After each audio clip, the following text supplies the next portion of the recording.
Oui, exactement. Nous votons contre. On regarde ce qui s'est passé à la suite du déconfinement à l'égard des tilleuls. Voilà, on a eu une perte de souveraineté à l'égard de la gestion de nos espaces verts. Ça a abouti à ce carnage, pardonnez-moi le mot, de nos espaces verts qui a été critiqué notamment par la LPO, la Ligue de la protection des oiseaux, et qui, je l'espère, sera évité l'année prochaine, même si un nouveau confinement venait à intervenir. Merci. Je vous remercie. Alors, je vais juste donner la parole à Monsieur Herzberg, mais je me permets de reprendre à mon compte la parfaite souveraineté de Ville d'Avray en matière de gestion des espaces verts de GPSO, puisque le maire de Ville d'Avray est vice-président de GPSO et que les élus de Ville d'Avray sont parfaitement associés aux décisions qui sont prises par GPSO en matière d'entretien des espaces verts. Il n'y a donc aucune perte de souveraineté de Ville d'Avray en ce qui concerne ni l'entretien des espaces verts, ni aucune des compétences exercées par GPSO. Maintenant, sur ce point particulier et sur ce prétendu massacre des tilleuls dont vous avez parlé, je vais donner la parole à Monsieur Herzberg qui va apporter son éclairage sur ce dossier. Alors, je vais commencer effectivement par un éclairage sur ce dossier qui a déjà été communiqué de manière très détaillée avec notre partenaire Grand Paris Seine-Ouest, puisqu'en fait il s'agit, et là il faut vraiment peser les mots quand on parle de tout, mais là en l'occurrence, pour être très très précis, il s'agissait de tailles annuelles, et donc des tailles annuelles qui sont réalisées tous les ans. On peut comprendre, laissez-moi juste terminer s'il vous plaît, on peut comprendre qu'il y a eu beaucoup d'émoi suite à la période de confinement, et ces tailles ont eu lieu juste après la période de confinement, donc on peut tout à fait comprendre la passion et les mots, certains mots utilisés.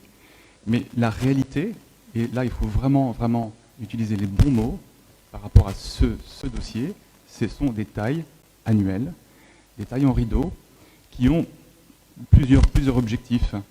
Et donc oui, on vous a entendu sur ce point, en commission, et même avant. On travaille main dans la main avec Grand Paris Seine-Ouest, ils font un travail formidable sur toutes les communes, y compris la nôtre, et on verra d'année en année comment cette situation évoluera. Mais encore une fois, ce ne sont pas des élagages, on ne parle pas de massacres, ce sont des tailles annuelles, et il faut aussi se mettre à la place de certains habitants qui souhaitent aussi avoir un peu plus de luminosité dans et de clarté. Il y a aussi des rues qui sont assez étroites et qui ont besoin de passage. Donc il y a différentes raisons pour lesquelles ces tailles sont opérées par GPSO. Je voulais juste rajouter quelque chose, d'une manière générale. Génération Ville d'Avray, Madame Séchal, le GNSA, vous n'avez pas le monopole de l'amour des arbres. Voilà.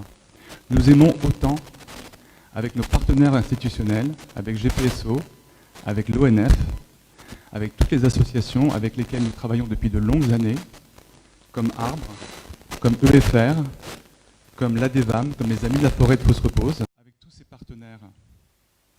Donc on œuvre depuis des années. Et oui, il y a un travail extraordinaire qui est fait. Je prends là ici ma casquette de délégation à la communication. On fera un travail, et je vous l'assure, et là je m'adresse aussi aux Dagovéraniens qui nous écoutent et qui vont regarder, c'est la retransmission. Nous allons faire un travail de communication sur tout ce qui est fait par les équipes de GPSO. Quelques chiffres clés. 500 arbres sont replantés sur toutes les communes. D'autres chiffres. Nous sauvons aussi des arbres. Vous connaissez tous le hêtre pourpre dans le parc Robert Schuman. Eh bien, ce hêtre pourpre, il est en ce moment arrosé. 300 litres d'eau. On vient de passer à 600 litres d'eau tous les jours pour sauver cet arbre, ce hêtre pourpre, excusez-moi. Donc, beaucoup de choses sont déjà faites. Et encore une fois, vous n'avez pas le monopole de l'amour des arbres. Alors. Merci beaucoup, Monsieur Herzberg, pour cette clarification.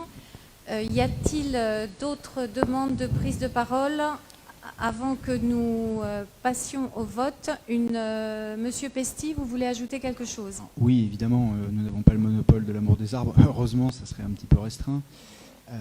La question ne portait pas sur la coupe en tant que telle. Elle portait sur la date de cette coupe. En temps normal, elle a lieu bien plus tôt dans l'année.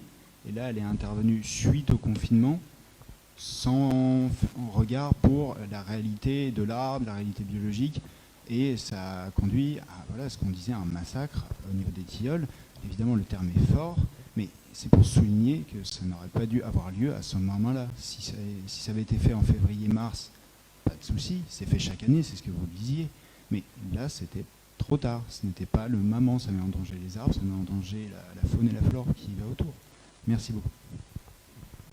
Monsieur Herzberg, non, considère que, bien entendu, le soin maximal est apporté à l'entretien et à la taille des arbres, avec également le respect des oiseaux et des insectes qui s'y trouvent.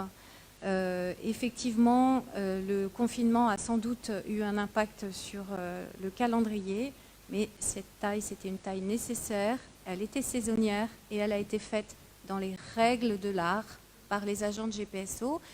Voilà, vous pouvez avoir d'autres avis. En tout cas, c'est important aussi que vous sachiez entendre celui qui vous a été énoncé ici.